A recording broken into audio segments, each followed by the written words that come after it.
Okay, so in humans, an autosomal trait called a widow's peak is inherited as autosomal dominant, while a straight hairline is inherited autosomal recessive. So that widow peak is like when the hair kind of goes to a V, and then you have your straight hairlines. Now, colorblindness, though, is inherited as sex-linked. So here we're dealing with two traits, and we could use, I guess, like a T for a widow's peak or a straight hairline. So when we talk about it being straight hairline, that's going to be recessive, and instead a widow's peak is going to be dominant. Now, the reason I didn't pick a W or an S is because the capital and lowercase versions of those letters look the same. Okay, and then a colorblindness, though, is going to be recessive on a sex chromosome. So for this, we would write it like this: colorblindness, all colors. Okay, so now let's go ahead and see our question. So if a female is heterozygous for both traits, so now we have our female, she's heterozygous, so she has a widow's peak, and then for colorblindness, we would write her alleles still on the X's. So here we're looking at a dihybrid, even though one is autosomal and one is sex-linked. Is crossed with a male that has a straight hairline and can see all colors. Okay.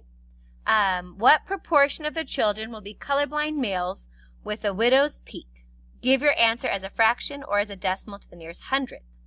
Now, of course, you can always do your big, one of those big dihybrid crosses, but holy moly, that's going to get confusing with all the X's and stuff. So we're going to want to use the rule of multiplication as a shortcut. So let's go ahead and take and look at just the widow's peak inheritance. So here's the female who is a hybrid and the male with a straight hairline. And we see here you get a 1-to-1 ratio. So what proportion of their children will be colorblind males with a widow's peak? So for here you have 50% of their children will have a widow's peak and 50% of their children won't. Or it's expected a 1-to-1 ratio. So for widow's peak, they have a 1/2 chance of being born with a widow's peak, regardless if they're male or female. So now let's go ahead and do the male or female colorblindness traits.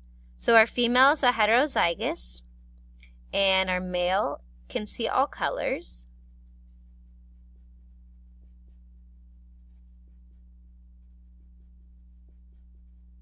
So now we see here that we're asking about a colorblind male.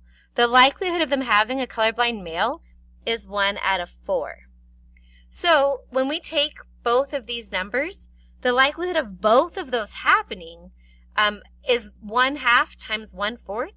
So your answer is there's a 1/8 chance that this couple will have a male who's colorblind who also has a widow's peak.